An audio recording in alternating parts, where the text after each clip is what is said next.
Sara Stevens from the University of British Columbia. She is an architectural and urban historian and an assistant professor of architectural and urban design history and chair of urban design in the School of Architecture and Landscape at the University of British Columbia in Vancouver.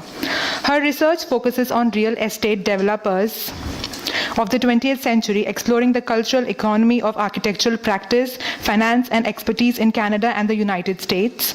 Her book, Developing Expertise, Architecture and Real Estate in the Metropolitan America, studies real estate development in the 20th century American cities and how developers, investors, and architects work together to build subdivisions and superblocks and towers. Without much ado, I now invite Sara Stevens for the presentation. Welcome to KRVIA Encounters.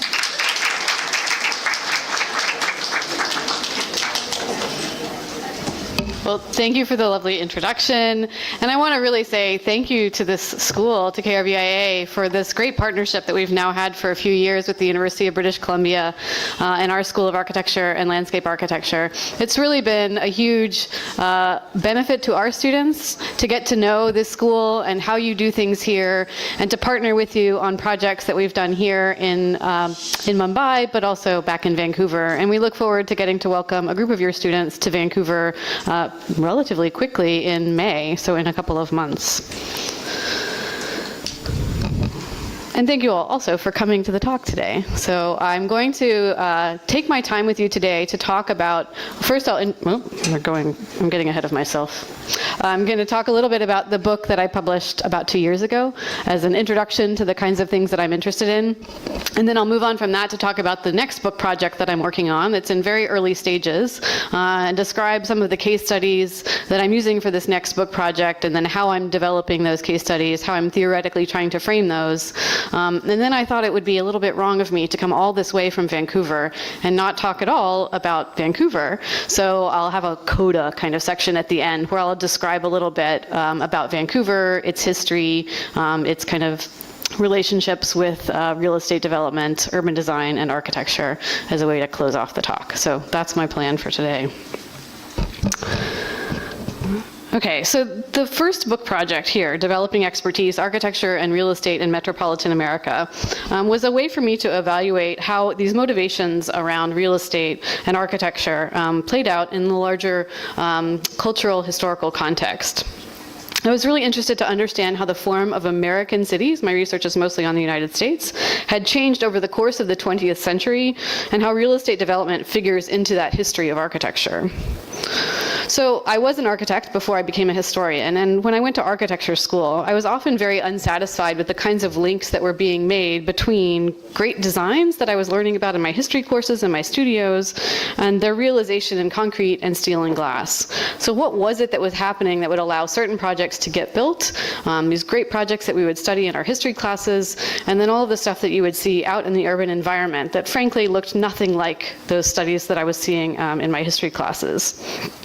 So this slippage, this elision between the drawing and then the completed project left out, really, quite simply, who it was that paid for these projects. And so I was really curious to try and understand what are the financial decisions that go on behind certain projects that allow great and progressive designs to get built and others not to get built. So what did it mean for design when support came from a source that didn't look like a traditional client? If you didn't just have a single client commissioning a building, but you might have a corporation commissioning a project, or a project that was built just for the speculative market. I think we're very comfortable in thinking about the history of architecture through the questions of a kind of traditional idea of a client, but we become very uncertain how to conceptualize this idea of a client when that client becomes something like a corporation or a speculative project, where it's more a set of generalized market conditions rather than, say, a singular client that drives a project. So the character of the real estate developer then becomes very important in this story. It's quite a ubiquitous character. We know what real estate developers are, but we don't have terribly good models for framing and understanding their role in this process. And certainly architectural history has very little to say on the subject. The other interest I really had in this book project was to understand how the forms of cities were changing over the course of the 20th century. So to vastly oversimplify that argument, essentially in the 19th century in North America, you would build buildings like these that you see on the left. They would be perimeter block buildings. You would build right up to the sidewalk. There would be a lively bit of street life and activity happening on the sidewalk. And by the middle of the 20th century, people were building things that looked more like what you see on the right. There would be deeper setbacks. There would be some green space or some landscaping around a building, something that essentially I was trying to argue looks more suburban. And I argue in the book that this actually did grow out of the suburban context. So what you see on the left is a fire insurance map that shows the kind of gridiron streets, straight, rectangular street patterns, and lots divided into very even segments. And on the right, you see a typical development from a suburban developer drawing these curvilinear roadways where single-family houses would be set on these kind of grassy knolls that looked quite different. But as developers were working in these suburban contexts, they were able to think about their projects on a different set of terms in those landscapes where there was greenfield development, there was nothing there before they arrived. They could lay out the streets in whatever fashion they liked. And they essentially were doing so as a way to understand and to control for the risk, the financial risk that these projects represented. So they were trying to understand how they could make sure that buildings built in these kinds of contexts would maintain their value over a longer period of time. So it's a story that to me gets back to suburbanization, but it also gets to the professionalization of real estate developers. So the book is divided into two parts. The first part studies this professionalization of real estate developers. So in the 19th century, people wouldn't have walked around with business cards to hand out at dinner parties to say, hello, my name is so-and-so, and I'm a real estate developer. But by the middle of the 20th century, you could actually get a master's degree in real estate development. So it becomes something that's much more professionalized by the middle of the 20th century. So I was trying to understand, how did that happen? How did that transition come about? And I argued that it came out of these suburban developments on the outskirts of towns, where these developers started getting together in the United States and talking about the kinds of projects they were doing, and then eventually forming national organizations that eventually turn into the Urban Land Institute. The Urban Land Institute, you may have heard of, it's now a global organization that does all kinds of work promoting best practices in urban land development and redevelopment work across the world. And it was founded by a set of developers that included some of these developers working out in the American suburbs in the early part of the 20th century. So the first chapter, I'm trying to understand then how the kind of downtown development that you see on the left and the suburban developments that you see on the right connected to one another, as those stories are often told quite separately. So one chapter looks at a particular case of a developer working in suburban Kansas City, so kind of right in the middle of the United States, making these early subdivisions, drawing those lines across that open landscape to create those curvilinear streets and roadways and single-family neighborhoods, and then goes on to become important and influential in the national organizing of these real estate developers as they start publishing all kinds of journals, like you see along the bottom here, promoting the work that they're doing, trying to agree on what a set of best practices might look like, and eventually to influence public policy. So these developers would go on to write the policy in the United States that would allow for large-scale land clearance in the post-war development during urban renewal. So then I go on to study a few of these cases of these downtown urban renewal projects in the 1950s and 1960s, trying to understand how architects worked specifically with individual developers to negotiate these kinds of redevelopment projects that were building things that looked more suburban in American downtowns. These projects were often also connected to the history of life insurance. Life insurance companies were the financiers for a lot of these big projects, and their role in these urban renewal projects in the downtowns in the 1950s and 60s were quite important to understand this. So I'm curious to understand how it was that corporate investors were influencing design. And I'll just describe a couple of ways in which that actually played out in some of these projects. So the first, we're going to skip ahead here. The first is my favorite. So before they agreed to build an apartment tower in Chicago that was going to have floor-to-ceiling glass windows, the insurance company, the life insurance company that was going to finance this, and it was a project to be designed by Ludwig Mies van der Rohe, so the famous modernist architect. Before the insurance company would agree to finance it, they were quite concerned about how women, especially, would be how they would feel around these floor-to-ceiling glass windows. They were afraid that it would make them too nervous and that no women would ever want to live in these buildings because it would just be too scary for them. So one of the investors who worked for the life insurance company took his wife and his daughter to this bar that you see on the right-hand side. So at the top of one of Chicago's hotels was this bar, which in one little section had some floor-to-ceiling glass windows. Without telling his family what he was doing to them, he placed them at a table close to the window just to watch and see if they got nervous. And they didn't. And so he said, okay, fine, we'll finance this building. So the way in which these financial decisions get made are quite social, right? So all of his kind of patriarchal concerns about what the women folk would feel around a glass window influenced the way that they decided to invest or not invest in some of the most famous projects of the modernist architectural history canon. So this is a financial group that eventually funded the Lakeshore Drive Towers in Chicago by Mies van der Rohe. Another way that you can understand how this played out, so these are the buildings that they eventually financed.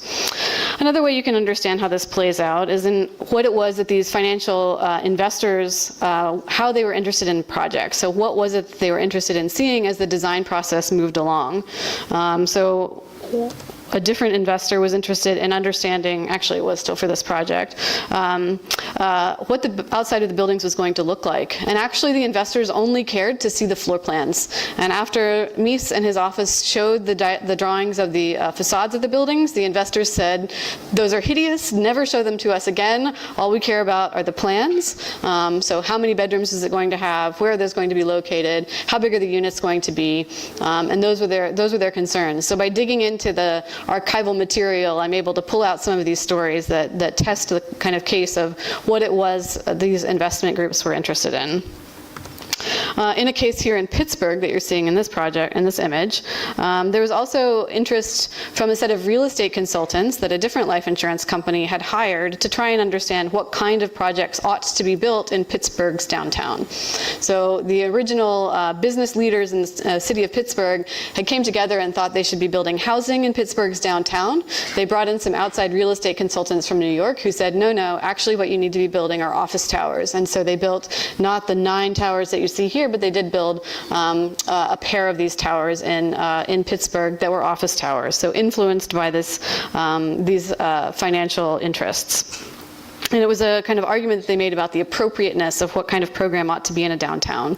So it's a modernist idea of how you would separate out your cities and you would have a downtown that was primarily a business district, not a residential district, not so mixed use, but a single functioning office tower landscape for the downtown that was driven by these financial interests.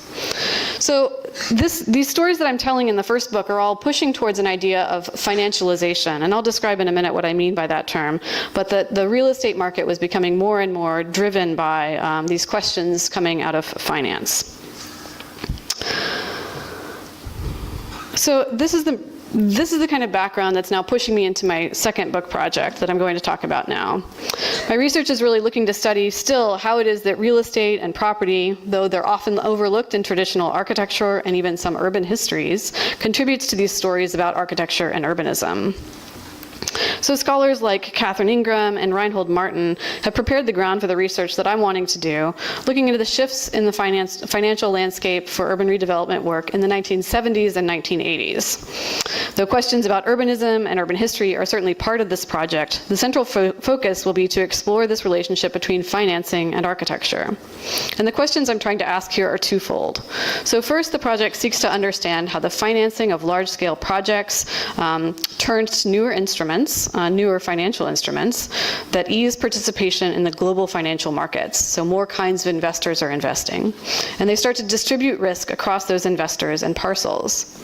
And then second, what I'm interested to see is to understand how it is that architectural practice itself shifts at the same time, and in what ways those shifts might relate to the financing for projects. So in considering these changes in architectural practice, especially as architecture firms are growing into these multinational conglomerates, multidisciplinary in their expertise, to understand these alignments and the misalignments also between investors, developers, clients, designers, and the different consultants, all as part of a new managerial regime of architectural production. So by understanding this in an era of financialization as a frame for my project, I am centering this project on the economic as my primary lens to understand architectural culture. So I'm going to turn now to describe what I mean by this term financialization and then how it relates to these phases of architectural production. Scholars have used this term financialization to describe the historical period that I'm interested in. And two features would denote an era of financialization. One would be the increasing size of the financial sector relative to other economic sectors, and the increasing role of that financial sector in other economic sectors. So some scholars have framed this according to four different strains. The first is to think about cultural economy, where new forms of finance become part of everyday life. So we can understand this from a perspective in architecture that as brochures are made to advertise new projects, that becomes part of a general cultural awareness of this architectural production. Another lens would be to understand it as a finance-centric political economy. So here is where you would see that there are new financial instruments that are on offer to back these kinds of projects. So this is an advertisement for a life insurance funded project to promote how this new kind of investor is involved in this market. Three would be to understand how corporate-centric policies, political economies, are really driving development. So so here it's about seeing these kinds of changes in corporate strategies that relate to new forms of finance. So kind of moving to think about like how these corporations are framing the work that they're doing in the larger economy. And fourth would be to see an investor-centric corporate management strategy. So here it's where like a rhetoric of shareholder value is what's driving decisions made by corporations. And in the way that we can understand how some of these architectural projects, how decisions are made to decide like how many kinds of two-bedroom apartments or one-bedroom apartments might be included in a project, would be from our field a way of understanding this investor-centric set of policies. So scholars in other fields tend to dissect financialization along these four different categories, and scholars in other fields might only look at any one of them, but not at all four of them. But buildings are a great way to be able to understand all four of these together.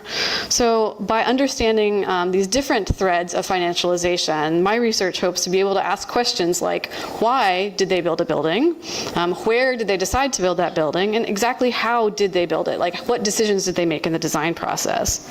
So from the case of a single building, the social, the cultural, the technological, the economic, and even the political effects of these new financial instruments can be made manifest. And scholars have another way of talking about financialization when it comes to real estate development. In a framework that's described by two scholars, Denise DePascal and William Wheaton, real estate markets can be understood as either prioritizing space or prioritizing asset. And so in this framework, a real estate developer makes a building primarily for the value that would be brought by its square footage, its space. So as a space is in the kind of thing that you can actually occupy. And they might contrast this against the idea that a real estate developer would be making a building to exist in the world primarily as a financial instrument. So that is, it becomes something more like an asset, where the building exists as a vehicle for that investment and profits off of it. So for real estate development, this is what I would describe as the easiest way to understand financialization.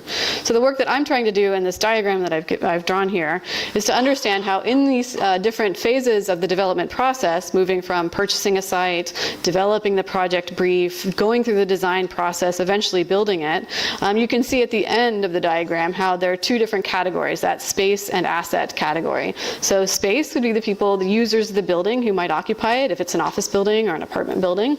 But the the asset would be how an investor might understand their interest in that building. So how can they make money off of it simply as an investment, not as a space that they might use and inhabit. So there's a number of things that come in to understand this in that phase of the project brief or the pro forma, where different ideas about new technologies and construction, or it could be about technologies being used inside the building, like how fast of an internet connection can they get, a certain set of assumptions that the development team might have about what it is the market wants, so a kind of abstracted idea of markets, how they might maximize their rentable square footage, and all kinds of other assumptions about users' tastes or needs, like whether or not the women folk might be worried about the glass wall. These things all figure into that phase of the project, but it's really a very unknown phase that we don't really have a good grasp of as scholars. So what I'm really interested in looking at here is in this transition from the space to the asset, and how I see it as a historical process.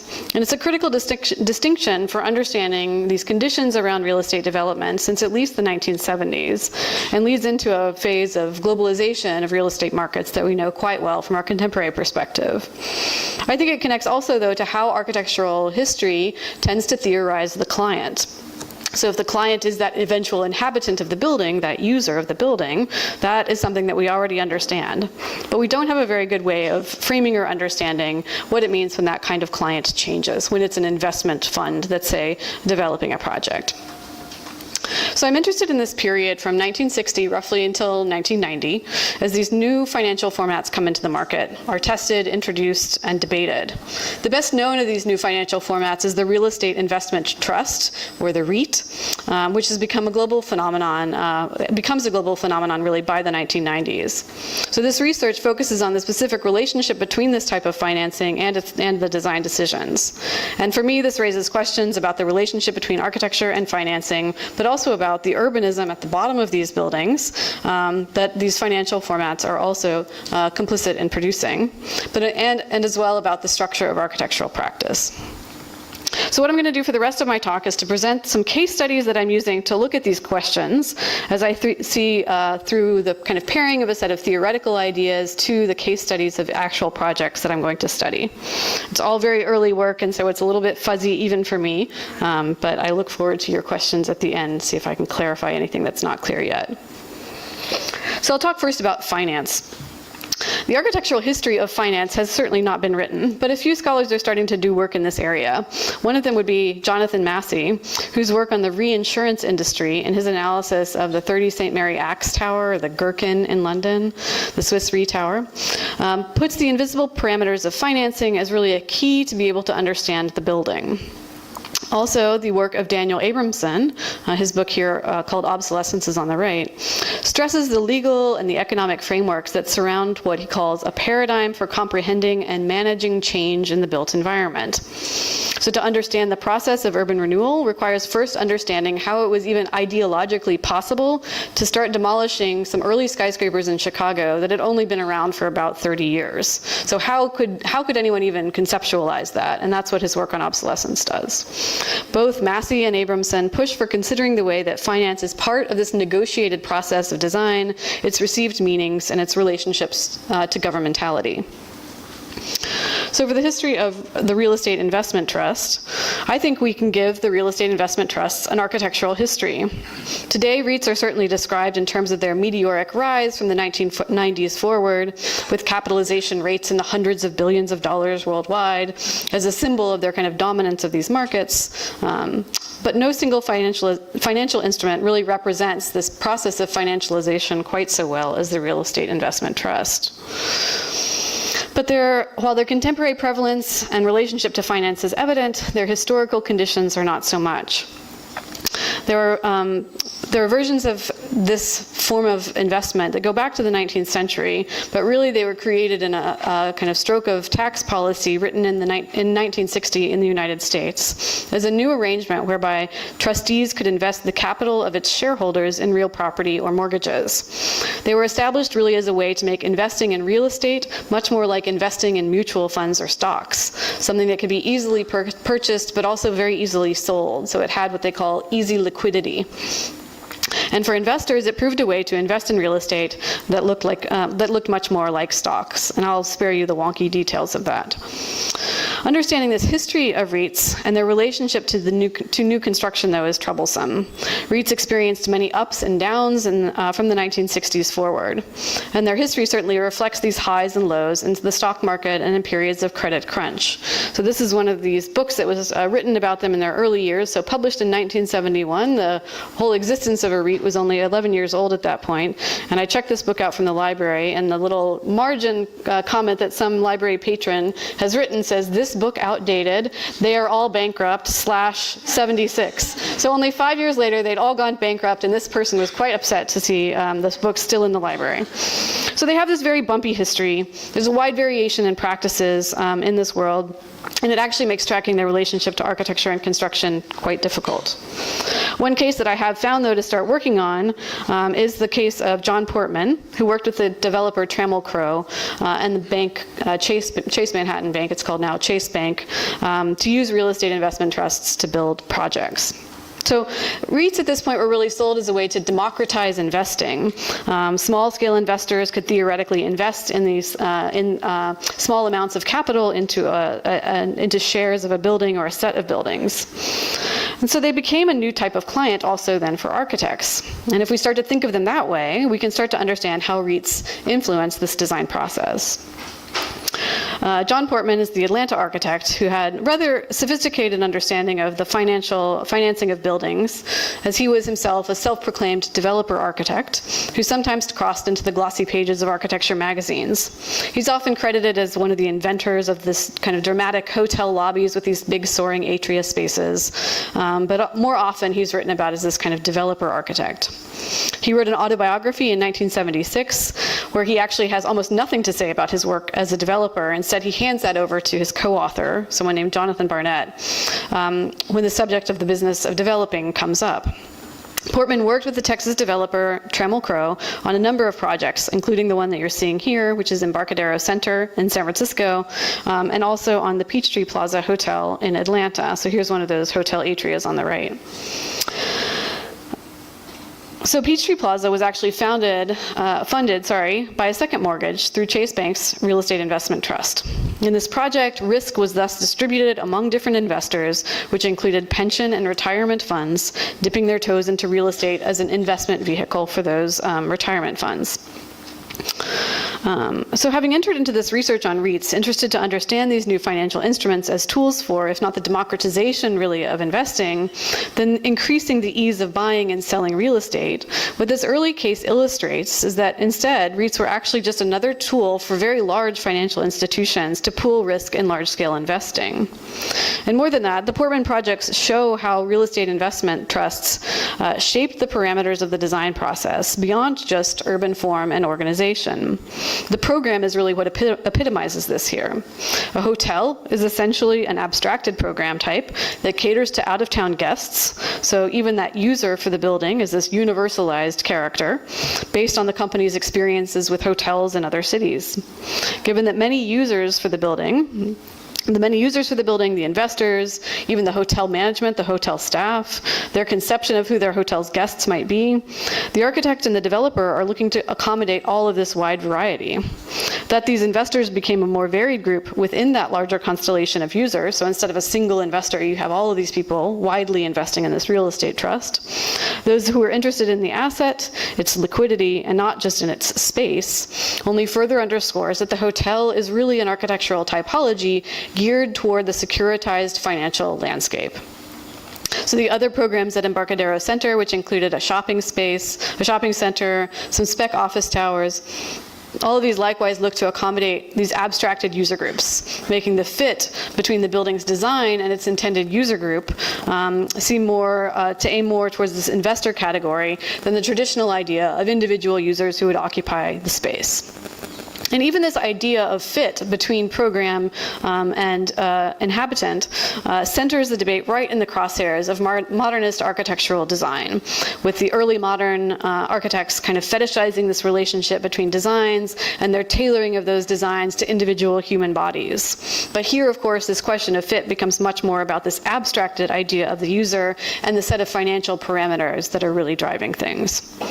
So Portman and his work with Chase Bank give really an opening to be able to understand these roles, these different roles between the client and these user groups that are represented in the design process.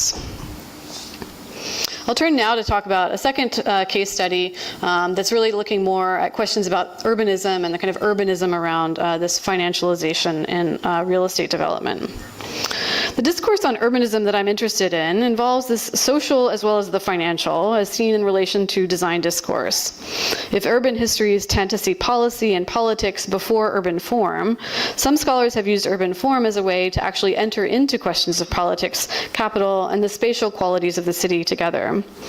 So for this, I'm going to triangulate three different kind of theoretical figures: Rem Koolhaas, Keller Easterling, and Albert Pope, to explain how urbanism figures into the project I'm pursuing. Rem Koolhaas's 1978 book, Delirious New York, is really just that it is almost a manifesto about property instead of a manifesto about architecture.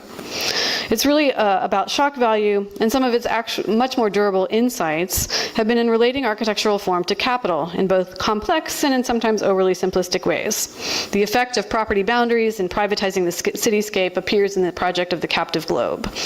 It was a critique of the idea of planning to be able to describe this schism between the grid and the buildings that sit on the sites within that grid, completely isolated from and rather indifferent to one another.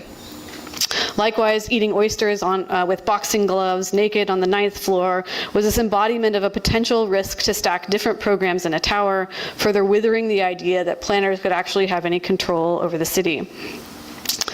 The attention to this hardware of architecture, the elevators he describes in Delirious New York, or later the escalators he talks about in Junk Space, cemented these connections drawn between capital, property, and the everyday details of architectural production. Scholar Keller Easterling has studied and theorized unusual projects in a way to uncover how capital works in the contemporary world. Far from the more strictly Marxist critiques of the late 1990s, Easterling, though nonetheless, sees rather nefarious development activity and mediated representations of urban environments as rather dangerous territory. But she also understands the theatricality and performativity of global development processes, that there are some very slippery politics involved in urban redevelopment work, and she wields the same as an analytic tool in search of a mode for design and criticism to operate in this slippery world of global capital. The attention that she pays to urban form and to its relations to financial conditions not only privileges an economic analysis, but refuses to diminish the cultural reading that in that economic framework. Sharing a concern for the spatiality of urban form is Albert Pope, whose book Ladders addressed the decomposition of an idealized urban grid in the American landscape into what he describes as these ladder forms, which is essentially a framework for positioning the superblock and the interstate highway in our conception of urban form. And to grossly caricature his argument, essentially he's saying that the grid has never really ruled our urbanisms. It's always been compromised by hierarchy, and the cul-de-sac is actually what encapsulates this condition and repositions all of these within a frame of real estate development. So the creation of land on the west lower side of Manhattan in the 1970s for Battery Park City is the next case that I will talk about. It's really an unusual opportunity to rethink this approach to the street layouts in the city, as they essentially got to draw in additional new streets for Manhattan. Battery Park City began with a first design that included a giant plinth, a megastructure, office towers, and a shopping mall. Here, I'm not showing you the images. A shopping mall, all atop a set of buried service roads surrounded by a superblock urbanism of new housing. For this first scheme that you're looking at from 1969, many well-known characters were involved. The landscape architect Ian McHarg, the modernist architect Wallace Harrison, the governor of New York Nelson Rockefeller, and the architect Philip Johnson all had some hand in this. Eventually they came together and developed this single plan. So then to go back, so here's where you can see the land being created. The 3 million cubic square yards required to fill the project's creation for 91 new acres largely came from the excavation for the site to build the World Trade Center towers next door. But the megastructure scheme that they first came up with, this one, actually would never move forward. The confluence of a volatile market in New York's real estate, a financial crisis that the city underwent around 1977, rising interest rates, and the response of the investment investment community to these conditions brought a decade-long stalemate to the plan. Just essentially nothing ever happened from this first plan. But in its place, a new plan was drawn up in 1979 by Cooper Extat Associates, which proposed extending the existing pattern of city blocks and streets across West Street, keeping those streets at grade, so not having those underground buried service roads any longer. And designing this interface between the street, the sidewalk, and the buildings to encourage this continuation of urban life, street life, in existing areas in Lower Manhattan. This is actually the plan that would move forward and be built. It found financing. I'll also note that each of the successive plans that they created would cut back the number of and ratio of affordable housing and moderate income housing units that were built as part of the final project. It's very palatable, but neo-traditional urbanism became part of this metabolic process as the postmodern urbanism of Battery Park City literally fed off of the late modernist urbanism of the World Trade Center. So like the original grid laid out in Manhattan in 1811, the Commissioner's Plan of New York, this grid too is going to provide a predictable framework for investment, and the Canadian developers who backed it, Olympia and York, were actually able to keep the project going and afloat even as the rest of their real estate empire crumbled. The project was so successful, in fact, that in 1987, the rental returns to the Nonprofit Development Corporation brought in $1 billion in profit, $400 million of which was siphoned off for low-income apartments in distant neighborhoods. Another scholar has noted in 1989 that the contextualism of its urban design and the attention it paid to public space, to streets, to sidewalks, all which were a supposed rejection of the modernist ills of the city, as represented by that earlier megastructure scheme, all of this belied any greater good that it might represent, as the high-end office towers and the very expensive apartments catered to a much wealthier consumer and exported all of its affordable or subsidized units to faraway other neighborhoods. So Battery Park City is an interesting case for considering how the Nonprofit Development Corporation interfaced with the city and state. And I'm really interested in trying to understand what happens in this transition from the first scheme to the second scheme as it relates to these broader trends around finance, the policy regimes it represented, and then the designs themselves. Okay, the final case study here will be about Canary Wharf in London, looking at architectural practice and shifts in architectural practice. So questions about labor in architectural practice have risen to the fore recently through the work of people like Peggy Deemer, the Architecture Lobby, and a group called Who Builds Your Architecture? Deemer herself has focused attention anew on issues around office work and architectural practice today, and these discussions have revived questions about the history of architectural practice. Recently, other scholars are focusing on the changing structure in large firms in this area of financialization, and I see my work as attaching itself to much of that. These changes in architectural practice are intertwined, of course, with their regulation by government. Architects in the US had professional codes of conduct that were rewritten in the 1970s as a result of anti-monopoly laws. And they're really central to understanding how firms shifted their kind of methods of practice during this time period. They're looking to be better competitors in a global marketplace, no longer restricted to their particular role that had been very clearly defined in earlier iterations of their codes of conduct and their fee structures as well. So in other words, there were much larger political economic forces that were transforming architectural practice. So my interest is to track these changes in architectural practice aside these shifts in large-scale financing. Did architecture firms respond in new ways to the financing of large-scale projects? And if so, how? So the case study I'm using to understand these questions is Canary Wharf in London.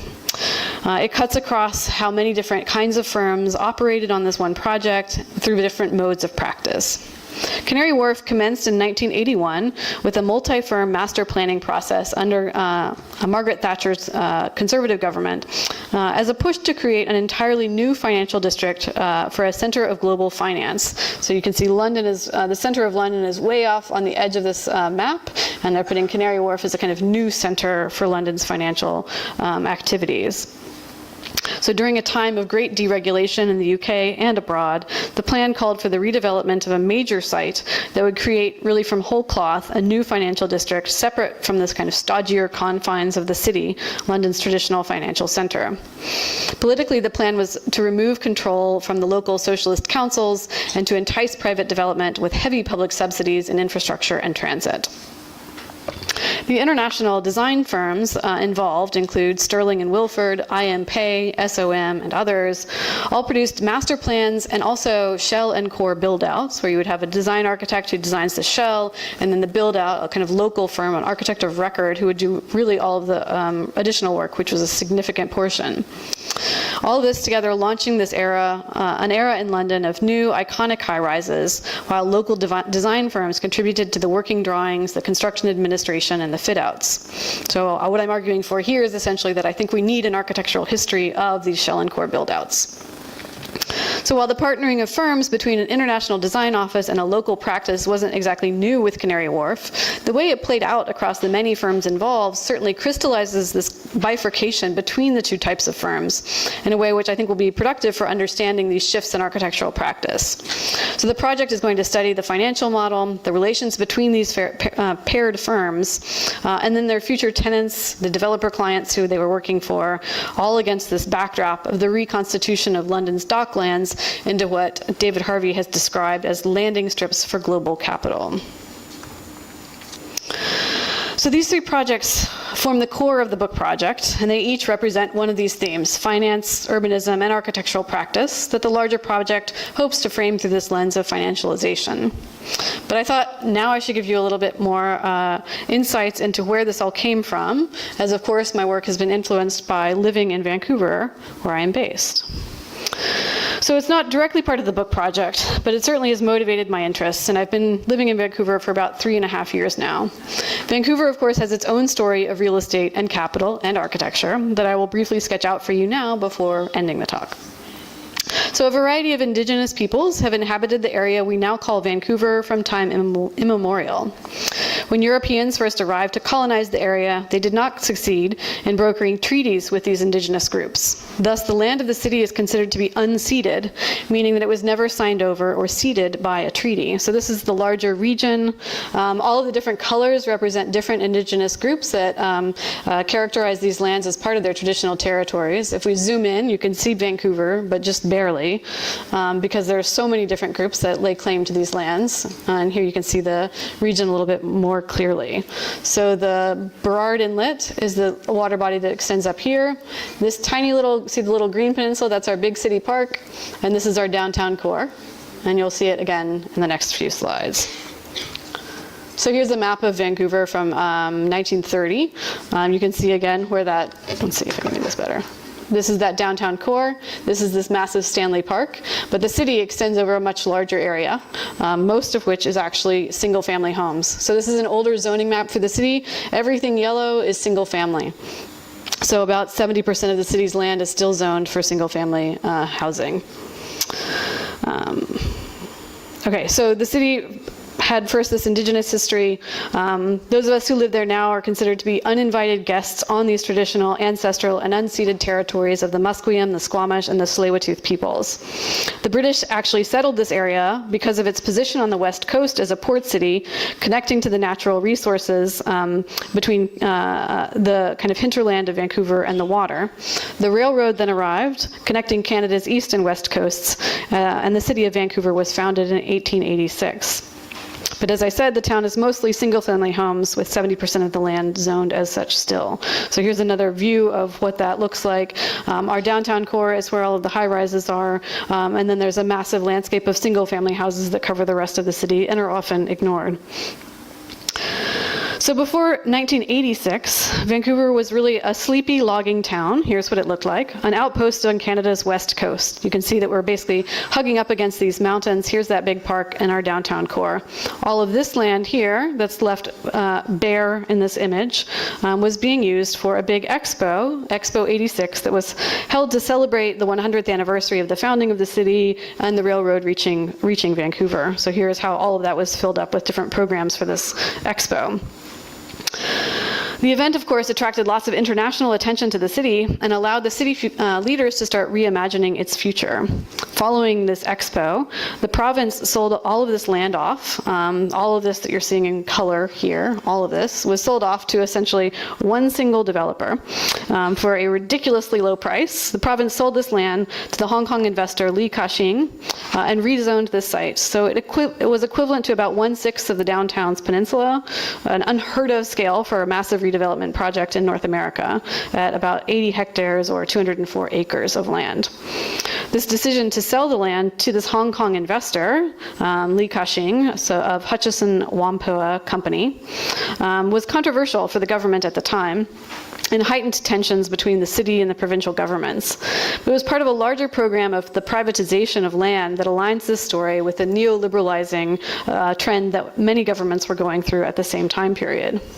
Essentially, influenced by this work, the kinds of landscapes, urban landscapes you would see in Hong Kong, Vancouver started building more and more residential towers as a result. So these are the projects that this developer built in Vancouver and created the kind of image of Vancouver you might know if you've seen pictures of the city today. So this is what that landscape looks like now. You can see how these parks from this model, right, were built almost exactly as planned, surrounded by a landscape of condo towers. So what they did when they allowed this international investor to change so much of the city's fabric is they basically borrowed a lot of the social, cultural practices of condo sales from Hong Kong into Vancouver. So the way that condos could be pre-sold. They would build presentation centers as a kind of advertisement, like a walk-in advertisement for these condos. They would build them in Vancouver, but they were also building them in Hong Kong to sell condos in Vancouver. So it connects Vancouver very directly to this larger set of global capital marketplaces through the condos that were being built here. Okay. And it continues today. So this is still the way Vancouver markets itself to the world, as having all of these condos available for sale. But it's also been a connection between Vancouver and other places as well. So if Hong Kong came to Vancouver, Vancouver started seeing itself going out into the world. So a very progressive set of ideas about how the public spaces that would be aligned across these landscapes and this seawall that would connect the entire edge of the water to the rest of the city were also exported to the United Arab Emirates. So the image on the top is in the Dubai Marina, which is a direct copy of the image of Vancouver below. And so the UAE hired planners directly from Vancouver to come and consult on projects to be built elsewhere. So there's a kind of pinging back and forth between these different places, and it's the same here. So it's one of the image on the top is Dubai Marina again, and then Vancouver on the bottom. So all of these moves that created the Vancouver of today contributed really very directly to the affordability crisis that Vancouver is currently mired in. I won't go into a lot of detail about this, but basically housing in Vancouver is incredibly expensive per square foot relative to wages in the city. When you look at a list of cities that are have very expensive housing markets, so the particularities of Vancouver's affordability crisis directly connects, I think, to this history of international investment and influence in the city. So the stories about Vancouver don't directly relate to the book project, but they certainly form a backdrop against which I'm thinking about these questions about finance, urbanism, and architectural practice. So to conclude, the ideological shift that I'm interested in certainly registers in some ways in architectural discourse. Architects themselves were sometimes noting the kinds of changes that I'm describing when they were writing in their journals at the time. The complexities of these relationships between building values and real estate markets were hardly simple, and explaining this became a kind of trope in architectural magazines of the day. So in an article from 1968, Paul B. Farrell offers readers a primer on the financial analysis of real estate and how architects could themselves become developers, illustrating how to assess equity return on investment after taxes. His bubble diagram here moved net income less depreciation through amortization and debt service. Equity return on investment after taxes was explained to an audience of architects who, facing greater market competition, were perhaps looking for other avenues to be able to expand their business. Another article that the same person wrote in Progressive Architecture expanded on the line graphs with a flow chart describing the annual cash flow, the market research, the long-term financing, and the investment indices that all would comprise a real estate project. So architectural practice was indeed responding to changing conditions in finance and the shift from traditional forms of finance to new forms of finance that encouraged this phase of financialization and securitization is not really outside the bounds of architectural history at all. So by studying the designed output of these financial products, like the REITs, their abstractions become concretized, their complexities made to follow the rules of gravity, of building codes, and marketing. This culture of finance manifests itself through buildings, offering new understandings of both the architectural client and the design process itself that, if it's done right, will reveal new interpretations about these neoliberalizations of the global economy and architecture's role within it, where these spatial complexities about finance, urbanism, and architectural practice engage the larger political economies of the world. Thank you.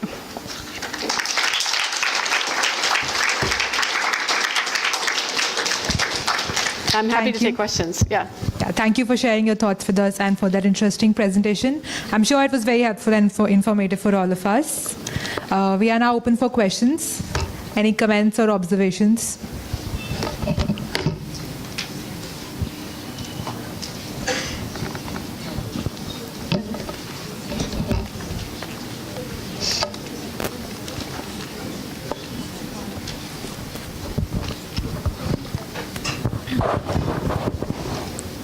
See, as per how much ever I could grasp from what you just said, when you started out with the old photograph of a place where you told us about how the sidewalks were lively, and then how the style of architecture changed, right? So here I understand that we speak of a boom in the massing of the buildings that has happened in the urbanscape. So urban pull and urbanization are also a factor when we talk about such a boom in massing in the urbanscape. So you spoke about how financialization produces certain urbanscapes, but how does urbanization affect financialization and Okay, so you want me to flip it around. So if I've been talking about how I understand architectural form making to respond to financialization, how is financialization responding to form making? That's a good question. I think I would say that it's always back and forth. So my presentation maybe leans heavily towards describing the kind of one direction of this flow, but the flow is of course bidirectional and it's messy once you start digging into it. So the designs that architects themselves are presenting to these clients in these financial institutions surely are having a huge impact on the way that that's understood. I think one of the things that I discover a lot in the first book is how little architects themselves actually were involved in those early conversations. So when I describe that kind of the different phases of development and that one that I say we don't know very much about how this happens right here and I had the big kind of cloud over it, I think that's the moment where actually there are a lot of people in the room who are not architects but are actually working like architects. So they're making design decisions that are influencing what those investors think about those projects, but they don't necessarily have a business card that says my name is so-and-so and I'm an architect. So I think part of what we have to do is reframe what it is to do design. Like we have to widen the scope a little bit about what that looks like, and then we can maybe better understand how these things happen. I think architects end up being, in many ways, constrained by the kind of confines of what the field, the kind of professionalized field allows them to do. Is that? Also, I wanted to ask how, in the current scenario, is affordability degenerating this financialization model, the property model? You spoke about land rates real estate rates in Vancouver, which are extremely high. Yeah. So is the affordability degenerating this kind of the current trend, the financialization trend? So you could look at, you could probably do a study. I haven't done this, but I bet you could do this. And you could find floor plans for condos from 40 years ago, 30 years ago, 20 years ago, 10 years ago today, and do a comparison. And in that, you would probably understand in some ways how certain pressures have pushed like things just to be as small as they possibly can. And there are certain apartment typologies, really, that respond very directly to the kind of affordability crisis, in that they're trying to squeeze as much out of as little as possible. It's not a well-designed process that you would be tracking, but it is a financial process that's put pressure on those markets.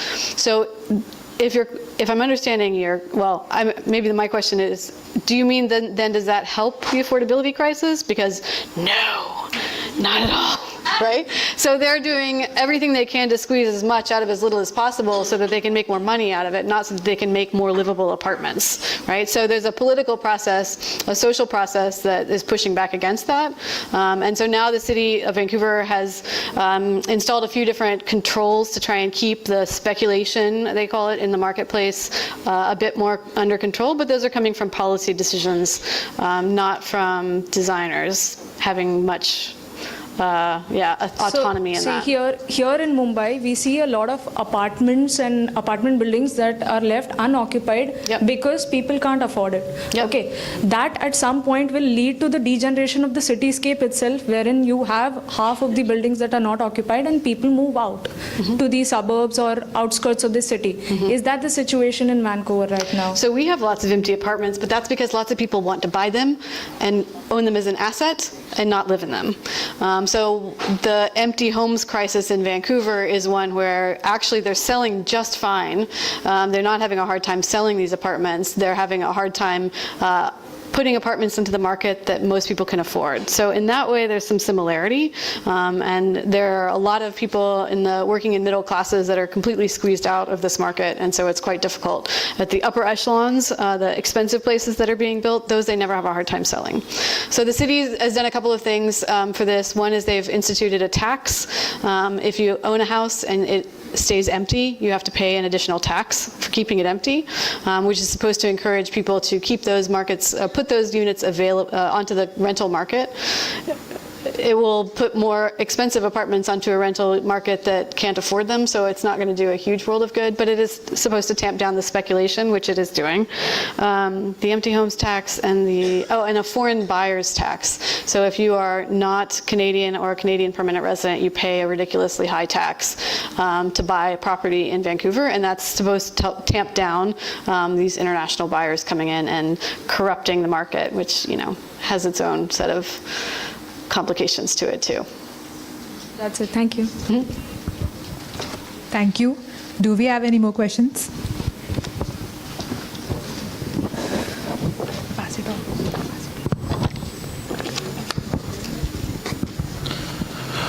So my question is, in India or in countries of global south, we see a lot of informal economy that plays a very important part. So how would you relate the financialization to the smaller economy, which is sometimes washed away in this kind of real estate development? Yeah, so I think that the concern is that these markets are very well tailored to accommodate these huge projects that big cities, the Londons, the New Yorks, the Vancouvers, the Torontos, are able to create policies that help big real estate development companies to build big projects. They do very little for anything outside of that kind of large range. So in Vancouver, it's a real issue that there's no comprehensive plan for the city. So instead, you have large development companies that can go through the rezoning process for big projects, and it's not a financial burden for them. It's a huge financial burden for anything smaller than that. So very small scale projects, redevelopment projects really struggle to move through that process. So I would argue that this whole system of financialization is designed exactly to squeeze out those smaller scale players in the economy. And so it's going to take a pretty large, significant, I would say, political shift to make space for that. So Vancouver is trying to go through a comprehensive plan process right now that will hopefully create more kind of stable operating environment for smaller scale players to operate, but it takes real political will, I think, to make that happen. happen? Speaking. Hi. So not really a question. It's kind of while you were presenting, I'm trying to draw some parallels with what's happening in Bombay and maybe in India in terms of financialization of the urban, really. The question was about the informal sector and finance. There are two things one can think about in terms of financialization in real estate in Bombay.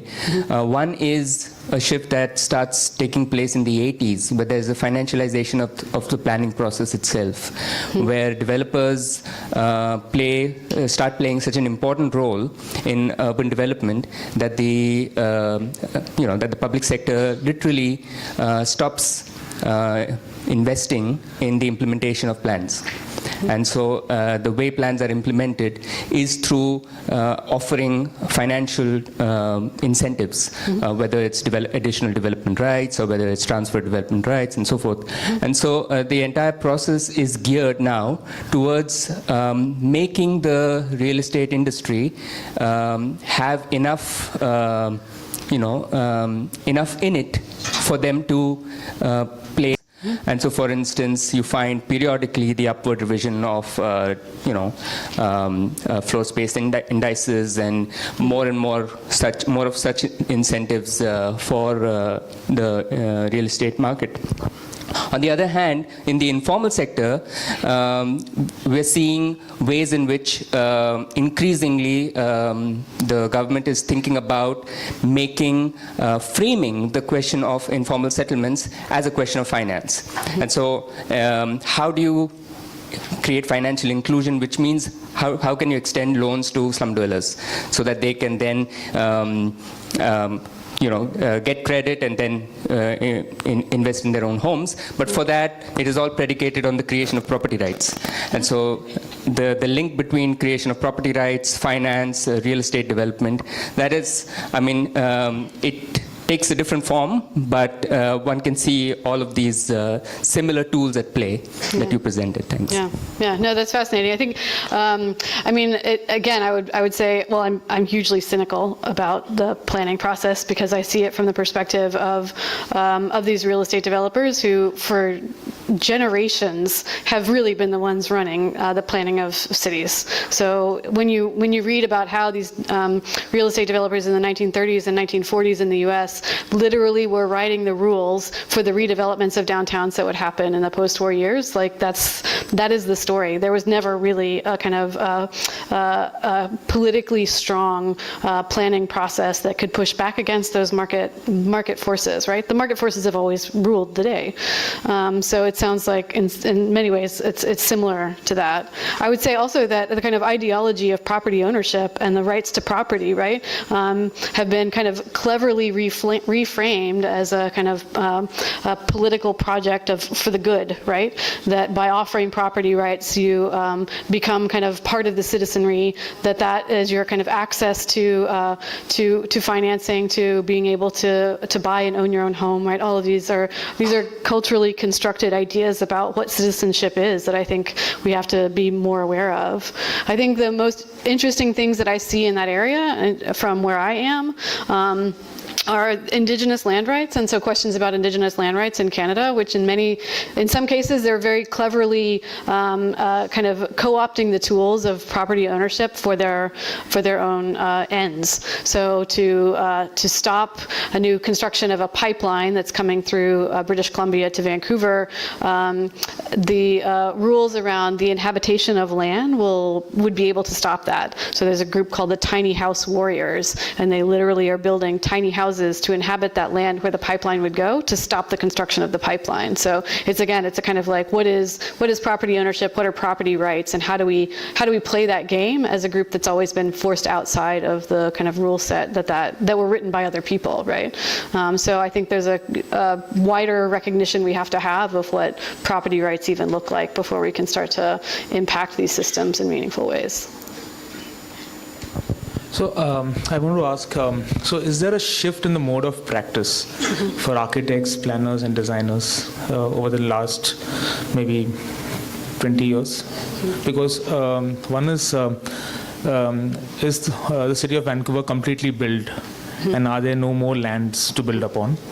Or are we like other many cities, be it like Bombay or maybe even Amsterdam, where they are building new lands, creating new lands for new kind of to build upon, or then the conditions of redevelopment and also these redevelopment do they pose a opportunity to revisit the framework and then do something that can give back to the city? So is the mode of practice also enabling to change the kind of cities we build, especially in Vancouver? So I would say that there's definitely shifts in architectural practice or in redevelopment practices. I wouldn't necessarily say that those shifts are for the good. That in the same way that we can talk about, like I wanted to show the kind of reclamation site of New York City as here's a way that we're creating new land that essentially will be privately developed for very expensive housing and office towers. And that's the kind of mode that you've also seen here in South Bombay, where the land reclamation projects also were used to create new private land for development and profit making, right? And that it's similar. The kind of cases that we've seen in North America are in that way similar. Vancouver hasn't done a lot of land reclamation lately, but the city certainly has some history of that, of land reclamation as a way to create new property. But Vancouver and lots of places in North America are so good at redevelopment that they don't really need to create new land because they can just keep making more money off of the land that they already have. So even though Vancouver itself is quite constrained on all sides by the US border on one side and mountains on two other sides and water on one other side, so it's kind of hemmed in many ways. There's no concern that Vancouver will suddenly run out of things to do or ways to make money off of the land that it has. So yes, I think there are changes. That's one of the things I'm trying to seek out is what are the changes to land development practices, but also what are the changes to architectural practice? Because I think we're seeing splits in architectural practice that are creating a kind of category of practitioners that do, high design, like starchitects essentially, that do projects of one certain kind, and other classes of firms that do different kinds of work entirely, and it's boxing out kind of smaller scale opportunities for practice that I think we should pay attention to.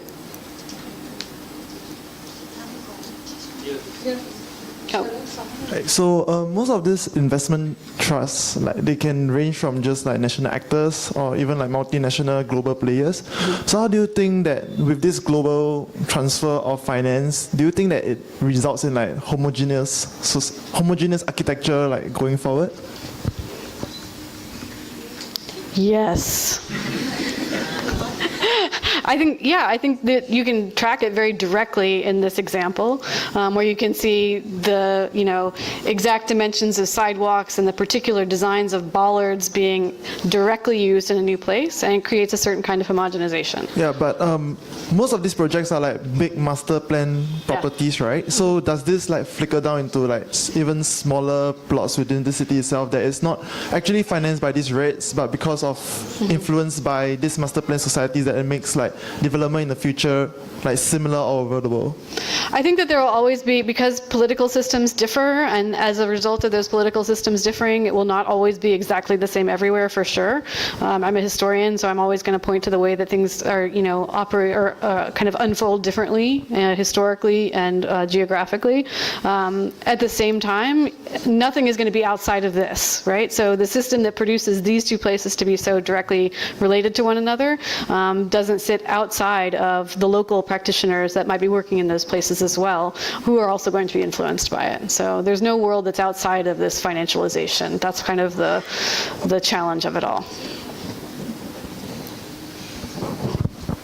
My question is a little away from the real estate, and I want to know how interested the investors are into public infrastructure, and how do you see that affecting the urban form? Because as we observe it in India now, it is more and more leading towards privatization of certain public infrastructure. So how do you think that will affect the urban form of overall a place? I think you see a lot of this privatization of infrastructure and public amenities being handed into real estate development in lots of places in the world. You see it in Vancouver as well as you see it here. I think that that's not likely to change because the political will it takes to build big infrastructure is significant, and it doesn't currently seem to exist in many places. So I think you're going to continue to see that. I think it's going to continue to be a challenge that you, as the next generation of designers and architects working in the world, will be faced with. So I think we have to build more kind of interest across all different, arenas and sectors to describe how the public realm needs to be something that matters, and it needs to be done well. And it doesn't, of course, I'm not trying to argue that it would ever exist completely outside of these things, but I do think that there are political pressures that can be asserted that will help to build better public realm, better public infrastructure. So do you think the more and more privatization as it might go over the years, will it be like a advantage or a disadvantage, or how? It's a disadvantage because if you have private investors developing infrastructure, they're driven by that set of motives that are financial, right? So those kind of schemes that I described of four ways of understanding financialization, the profit motive is, if that's the thing that's always behind it, then that means it's not the public good as the goal that's behind it. So you're going to see that. I think that what you see, like where you see that kind of happening in ways that are less bad, is where you see stronger public oversight of this privatized work. So I think that that's probably the kind of best we can hope for as a possible future. At the same time, it seems like here you actually have some pushback from that system of privatization, that it's no longer Reliance building the rest of the metro lines, it's now the MMRDA that are taking over. So I think that there's some back and forth or some resistance to that maybe now.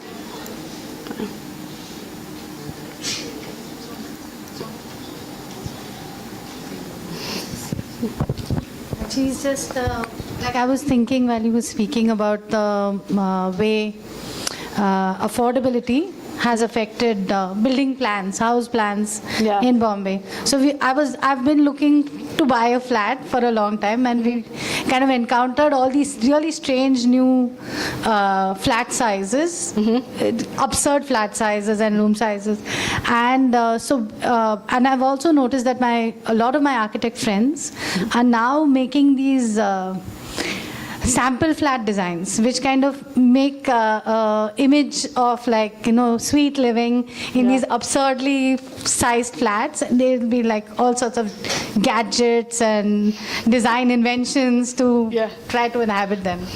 That's all. Yeah, I think there's a good, there's an interesting story in architectural history of how to gadgetize the residential space in order to accommodate for all the things that have been taken away from it by it actually being a livable size. So we can technologize our way out of the problem like that, yeah. Are there any more questions? I was just wondering how much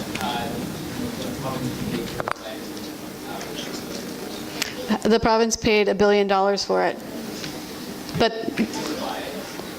the one buyer paid $1 billion for that land, but then has made that much hand over fist again, yeah. But there are all kinds of tax write-offs that doesn't take into account. I can give you more details. Yeah. There's a hand over here.